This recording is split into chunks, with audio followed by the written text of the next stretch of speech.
les communes forestières, on doit remercier Forespire.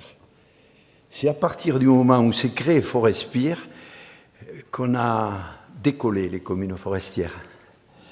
Les années 90, on a commencé à s'organiser. On a commencé à créer ici ou là quelques associations départementales qui travaillaient un peu en ordre dispersé, mais il n'y avait pas de cohésion. Alors on était conscient que le massif pyrénéen, tout le monde s'en fichait un peu, alors qu'il y a une spécificité de la forêt pyrénéenne. Il y a le handicap montagne que l'on reconnaît, mais qu'on reconnaît par écrit, mais financièrement on ne le reconnaît pas trop, parce que ça demande effectivement des investissements énormes pour sortir le bois chez nous, dans des pentes à 70%. Et lorsque, aux alentours de 98, l'ONF, qui avait créé une mission, mais d'autres le diront mieux que moi, nous ont fait savoir que on avait l'intention de créer un groupement transfrontalier. On a dit, tiens, c'est peut-être le moment d'y aller. Et on a dit, on va y aller. Alors, ce qui est curieux, c'est que le groupement, et vous l'avez déjà signalé, s'est créé le 29 juin 1999. Alors, nous, on était des petites entités départementales, on ne représentait pas, en fait, on n'avait pas un organisme commun à la chaîne pyrénéenne. Mais on l'a créé, il y en a un qui s'en rappelle, le 25 juin 1999, on a créé ce qu'on appelait au départ l'Union massif des communes forestières des Pyrénées, qui est devenue maintenant l'Union Grand Sud des communes forestières. Donc déjà, ça a eu le don de nous fédérer au niveau de la chaîne. Partant de là, on a essayé de prévoir, de mettre en place à notre manière une espèce de plan de développement, de calculer un plan de développement forestier pyrénéen. On était peut-être des précurseurs, puisque la loi de modernisation agricole, qui va se voter très bientôt, prévoit ces fameux plans pluriannuels de développement forestier. Donc là, on a établi aussi, à ce moment-là, on a fait une étude qu'on a appelée le contrat forestier pyrénéen. On a fait un état des lieux, à notre modeste échelle, et on a regardé ce qui serait intéressant de faire. Et on s'est dit, ce groupement Forespire, il va s'occuper de tous ces problèmes, donc on a raison d'y aller. Et on y est allé. Alors évidemment, on n'était pas de gros contributeurs. Mais enfin, on a été dans les pionniers, à notre juste place, derrière les plus gros, l'ONF et le Centre technologique forestier de Catalogne, qui tiraient tout ça. Et on ne regrette pas, finalement, d'y avoir été. Ça nous a permis, d'abord, de nous faire mieux connaître, d'être un peu plus reconnus, à la fois des administrations, de l'ONF, qui était notre gestionnaire, et sous la tutelle. Nous étions sous la tutelle de l'ONF. Là, ça nous a fait grandir. On a travaillé à part égale. Depuis, nous sommes devenus des partenaires.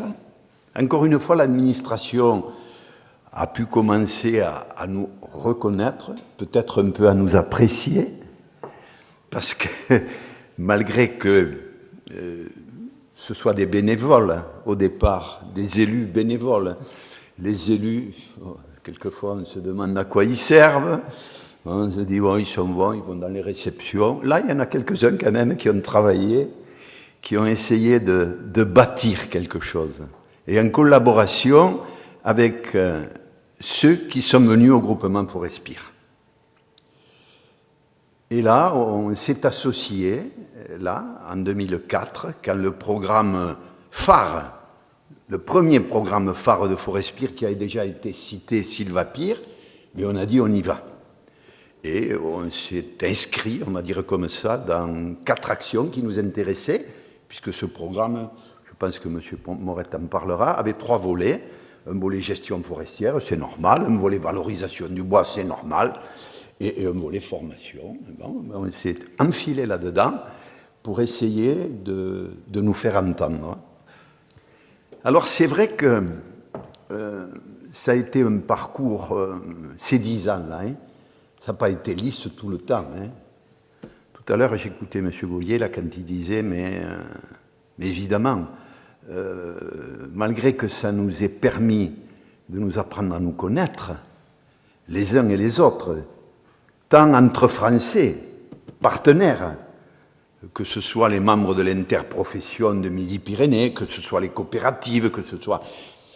On était tous, on travaillait chacun dans notre coin, on ne se connaissait pas bien, ça nous a permis de nous connaître.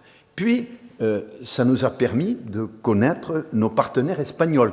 Parce que jusque-là, on les connaissait comment? Nous, communes forestières, petits vendeurs de bois, on les connaissait parce que c'était nos acheteurs.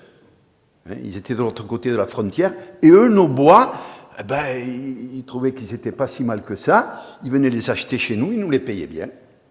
Jusqu'en 99, tempête en Alsace, là, ça a périclité. Depuis 99, la filière pyrénéenne va pas bien. Chacun tire de son côté. C'est toujours pareil, hein. Quand ça va mal, c'est rare si on se fédère.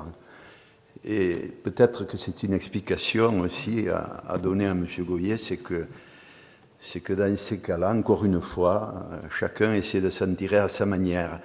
Et en plus, cette filière, elle est quand même très particulière. Hein. Les gens ont des états d'esprit un peu particuliers. Il n'est pas facile de les fédérer. Il n'est pas facile de leur proposer des programmes communs, parce que chacun a toujours peur que ce soit l'autre qui tire, comme on dit vulgairement, les marrons du feu. Donc, et dans Forespire, malgré ces parcours quelquefois difficiles, on a réussi, ça a déjà été dit, à se fédérer sur des projets. On n'est pas allé aussi loin qu'on aurait voulu aller. Parce qu'au départ, le programme Sylvapire avait une ampleur importante, beaucoup plus importante, notamment en matière économique. Ce qui fait que certains partenaires qui étaient venus,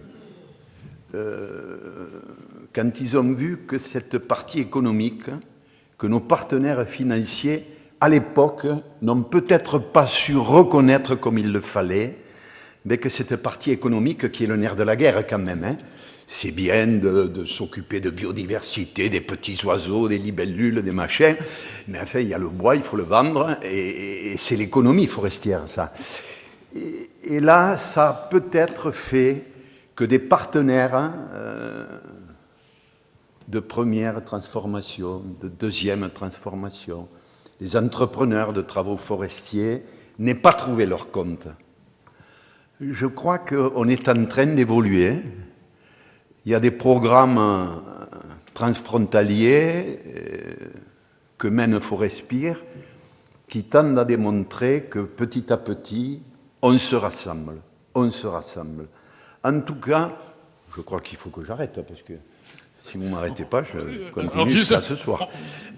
Non, l'histoire va être racontée par un petit bout par tout le monde. Donc, oui, un petit bout par tout. Non, c'était pour dire qu'encore une fois, nous, ça nous a rendu service.